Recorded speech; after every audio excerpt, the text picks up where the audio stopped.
So there are several ways of getting into Microsoft Teams meetings. One of them is to go to an invite you've received. Let's say this invite here. When I click it on Microsoft Outlook in my calendar, I can see the join button. When I click the join button, a message will appear on your Internet Explorer or your browser saying, do you want to open this meeting in Teams? And here I am. I've just opened it on my Teams app, and this is what it looks like before you enter a meeting. You'll see that your video can be on or off by default. That toggle is over here. This is video off, only your profile picture shows, and this is video on, where you can see the video. If you want to blur the background next to you, then click this blur background button over here next to video, and you'll see that it's blurred. It's saying that someone in the meeting should let you in soon. That's because you're in the lobby, and you probably don't have the same corporate account as the person who's invited you to the meeting.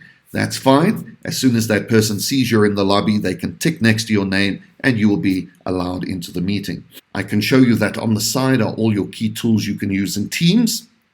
Again, if you have a free account, you won't see all of these icons. If you have a full corporate account, you will see all of these icons. The most important one is probably this calendar icon over here, because that's where you can join other Teams meetings and even set up Teams meetings. So it kind of replaces your need to do it in Outlook. So if I go to any of the meetings that I have for the week and I click on those meetings, you will see it immediately tells me up at the top, join meeting, and if I click join, I attend that meeting. Let's go back into the main window. Now we're waiting to be let in from the lobby into the main meeting. So this is what it looks like when you have participants in your meeting. You see yourself in the bottom right corner, and you see the participants divided equally across the left part of the screen. If they're in video form, you will see their video, and if they've turned their video off, you will see their nameplate or their profile picture. So if you want to turn on or off your video from this view or blur your background from this view, just move your mouse. You will see this set of icons appear. By clicking the turn camera on or off, you will see that your nameplate appears instead of your video, or turns on again, and next to it is your mute button, a very important button. Press it when you're not speaking, and finally you will see these little dots here. If you click those dots and click blur my background, you will notice that my little image here in the bottom right has now got a blurred background. We can come back to it later on, but let's take about the influx that we see. So I'm having which was the person that we were that we said that we need any chance? Okay, hold on, guys. If you want to avoid that pain, you go up to the top right as the organizer and you click this beautiful mute all button. And it is going to ask you, do you really want to mute everyone? You do say yes, and now everyone is muted and it's nice and silent.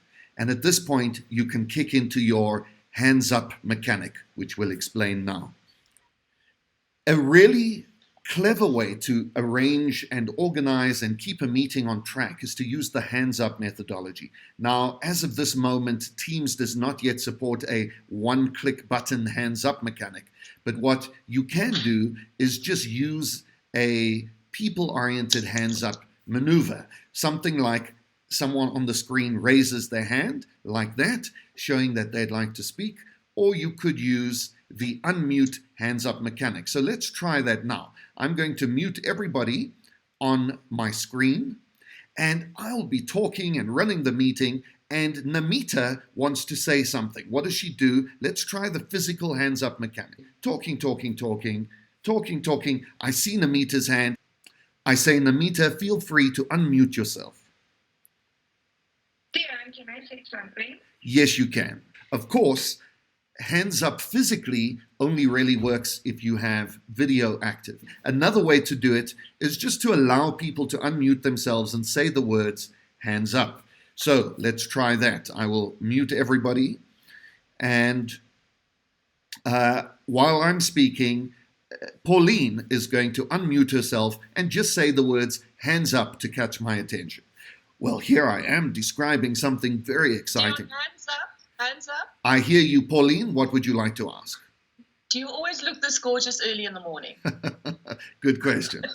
Screen sharing is another great mechanic within Teams, but it can seem a little daunting and confusing, so let's try and help you through that now. As the organizer, you can screen share, but everyone on your call can also screen share, and it's easy enough to screen share almost anything you have on your computer that is open. To show you how that works, you move your mouse to get your icons, and you go to this little screen share button. It's right in the middle here. When you click that, it's going to show you the various things on your computer that are open at this point in time. I found that sharing your desktop is the easiest way to do a screen share, because then you can just put any window you like on your desktop, knowing that that's the image that you're busy sharing. So if I share my desktop right now and I click desktop, whatever's open on my desktop will now be available for other people to view. And as I'm using this, everyone else on this call can see what I'm doing on my desktop. You will notice that there's a red line around the border of your desktop that is showing you that that is the window that is currently being shared. And anything I put inside this red border will be shared to the rest of the group. Someone else can also share on the group. So for instance, I could say, Angela, please share your screen, and there it is. She's sharing her own desktop. You will notice that while the desktop is being shared, I still see all the participants right here in the bottom of the screen. So you don't lose touch with anyone, but at the same time, you see what they're sharing. Now, often while you're having a Teams meeting, you might want to record the whole meeting for participants that may not have been able to arrive. And to do that, you hover, you click the More Actions button, and you click the Start Recording tab. When you click Start Recording, it will create a video of your whole meeting, which you can upload to a shared drive. You're not going to see anything special on the screen while the recording is taking place, except the small red dot.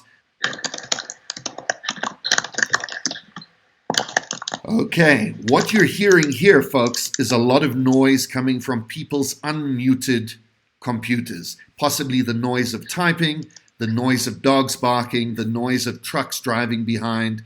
In order to make sure that everyone in the meeting is enjoying the meeting and only hearing the meeting, please do click your mute button to make sure that the sound of your typing, your dogs, and your trucks are not coming through to the meeting. Now, while the meeting is going on, you may want to say something without interrupting the meeting. The chat window is the perfect place to do that.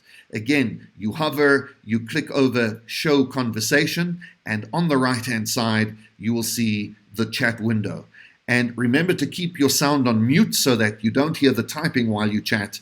And then you could, for instance, ask questions. A good way to run a meeting is to say, if anyone has questions, please type them in the chat window, and then at some point I'll get to those questions. So you will see that questions are coming through on the side of the screen, and I can either type a response, or as the organizer, I might say, Alta has asked, when will this happen? Well, Alta is going to happen on Thursday. Another cool feature on the chat function is to speak directly to someone. So, for instance, if you see someone has a question and you know what the answer to that question is, and you can quickly give that answer without interrupting the meeting, you can use the @ symbol to directly address another person. So if I say @Angela, I can select her from the list.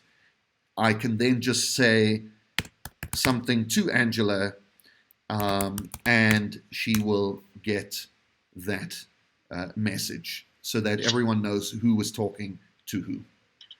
I could put this smiley face